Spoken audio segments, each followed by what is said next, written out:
인생에 감사해. 김혜자.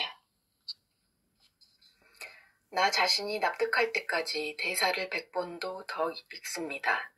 아까 했던 것과 지금 하는 것이 다르니까. 99번째 했을 때는 몰랐던 것을 100번째 했을 때 느껴지는 것이 있으니까. 읽을수록 느껴지니까 대본을 계속 읽고 싶어집니다.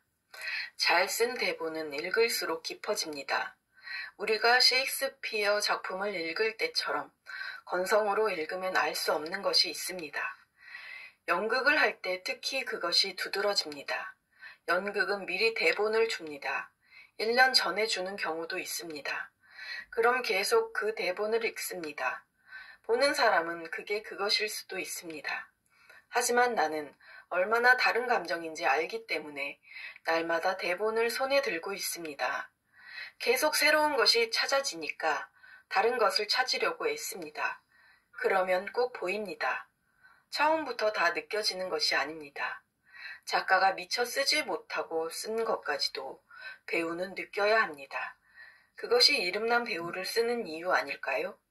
작가가 쓴 것보다 더 무엇인가 해주기를 바라기 때문입니다.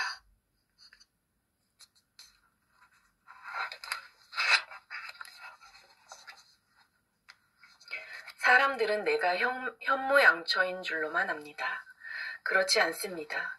나는 살림도 못하고 대본만 받으면 그날부터 대본 속 인물이 되어버려서 식구들은 잊고 살았습니다. 그런데도 남편과 아이들은 내가 배우이니까 당연하다고 인정을 해주었습니다. 그래서 나는 배우로서 잘해야만 했습니다. 내가 가족에게 남긴 자잘한 상처들이 흐지부지 묻히지 않도록 가족에게 상처를 주면서 배우의 길을 걸었기 때문에 배우로서 떳떳하지 못하면 정말 면목이 없는 일입니다. 나를 배우로 인정해주는 가족의 헌신이 있었기 때문에 지금의 내가 있습니다. 최선을 다해서 나에게 부끄럽지 않은 배우가 되어야 한다고 늘 생각했습니다. 그래야 가족에게 미안하지 않고 부끄럽지 않을 것 같았습니다. 연기에 집중하면서 가족과 함께 있는 시간이 부족했기 때문입니다.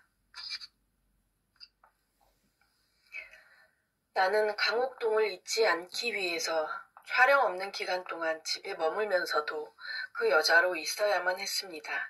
나는 그 여자이니까 그 여자로 살아야만 했습니다. 차라리 대사가 많으면 대사로 다 할 수 있습니다. 하지만 가만히 앉아 있어도 그 여자로 있지 않으면 안 되었습니다.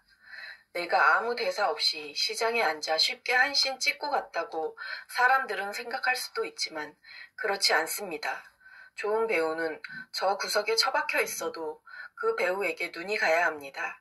주인공이 돋보여야 하니 내가 더 돋보이면 안 되지만 그래도 존재한다는 걸 느끼게는 해야 합니다. 내가 가진 걸 다 쏟아부어서 한 연기가 인정을 받지 못하면 어린아이처럼 마음이 많이 아픕니다. 한편으로는 댓글을 읽으면 그 사람이 어떤 심리에서 그런 글을 쓰는지 보입니다. 배우라서 그런지 나는 그런 촉이 발달했습니다. 실제로 댓글 다는 사람들 모두 심리극에 나오는 배우들 같습니다. 모두가 각자의 심리, 각자의 성격, 처한 상황에 따라 댓글이라는 형식으로 은연중에 자기 대사를 하는 것입니다. 그래서 댓글을 읽으면 많은 공부가 됩니다. 댓글을 무시하는 사람도 있습니다. 나는 아닙니다. 댓글이 얼마나 많은 걸 느끼게 해주는지 모릅니다. 내가 어떻게 보이는지 알 수 있고 나를 깨우쳐주는 멋있는 댓글도 많습니다. 댓글들 보면서 놀라고 내가 잘 살아야 되겠구나 하고 느낍니다.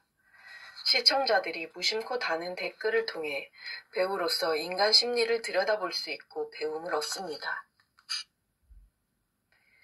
나를 욕하고 나쁘게 말하는 댓글들도 나는 심리극 속에서 다른 배우가 하는 대사로 여기려고 합니다.